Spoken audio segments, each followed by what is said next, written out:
সংবাদ নয় সংযোগ এই স্লোগানে দেশের প্রথম সংবাদ ভিত্তিক চ্যানেল ৭১ টেলিভিশন ১২ পেরিয়ে ১৩ বছরে পা রাখল। রাত ১২টা ১ মিনিটে ৭১ টেলিভিশনের বাড়িধারা অফিসে কেক কেটে এক যুগ পূর্তি উদ্বোধন করেন গণমাধ্যমটির প্রধান সম্পাদক মোজাম্মেল হক বাবু সহ বিভিন্ন বিভাগের প্রধান সহ সংবাদকর্মীরা। এ সময় তিনি বলেন, সম্প্রচারে এসেই সংবাদ প্রচারে নতুন ধারা আর ভিন্ন মাত্রা যোগ করে ৭১। বিস্তারিত সাজিদ সরকারের প্রতিবেদনে। এখন জন্ম সনদ দিয়ে খোলো বিকাশ স্টুডেন্ট অ্যাকাউন্ট। নিজের বিকাশ নিজে কর। যুগ বদলে ৭১ এই স্লোগান নিয়ে ১২ বছর পূর্তি উদযাপন করল ৭১ টিভি।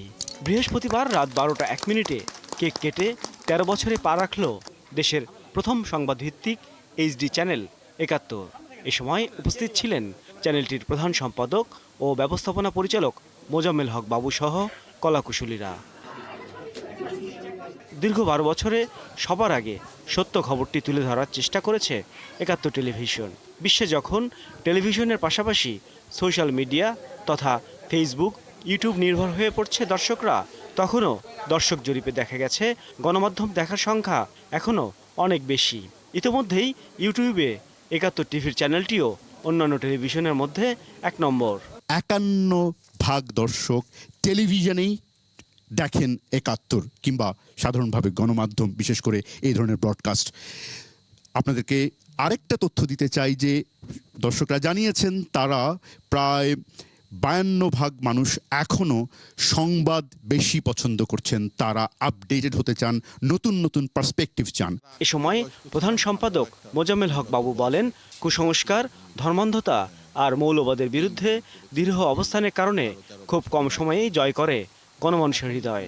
আর এ পথ চলায় বরাবরই প্রাধান্য পেয়েছে জন আকাঙ্ক্ষার প্রতিফলন। আসলে ৭১ কেবলমাত্র কোনো সংবাদ মাধ্যম নয়, ৭১ নিজেই একটি বিরাট বড় রাজনীতি। ৭১ নামটি উচ্চারণের সঙ্গে সঙ্গেই এটা একটা পক্ষ বিপক্ষ দাঁড়িয়ে যায়। সুতরাং আমাদের পথ চলা কখনই সহজ ছিল না। এই নামের কারণেই আমরা পক্ষ বিপক্ষের মাঝে পড়ে যাই। অনেক সময় যারা মুক্তিযুদ্ধের নেতৃত্ব দিয়েছে তারাও ক্ষমতাসীন হওয়ার কারণে বিভিন্ন সময় মুক্তিযুদ্ধের চেতনা থেকে কম বেশি বিচ্যুত হয়, কিন্তু ৭১-এর সেই বিচ্যুত হওয়ার সুযোগ নাই। ৭১ মুক্তিযুদ্ধের চেতনা বাস্তবায়নের ক্ষেত্র প্রস্তুতে যতদিন বেঁচে আছে, যতদিন অনিয়ারে আছে, যতদিন সম্প্রচারে আছে, কাজ করে যাব। ৭১ টিভি কখনোই মাথা নত করেনি কোনো অপশক্তির কাছে। আগামীতেও এ ধারা অব্যাহত থাকবে। সাজিদ সরকার, ৭১, ঢাকা।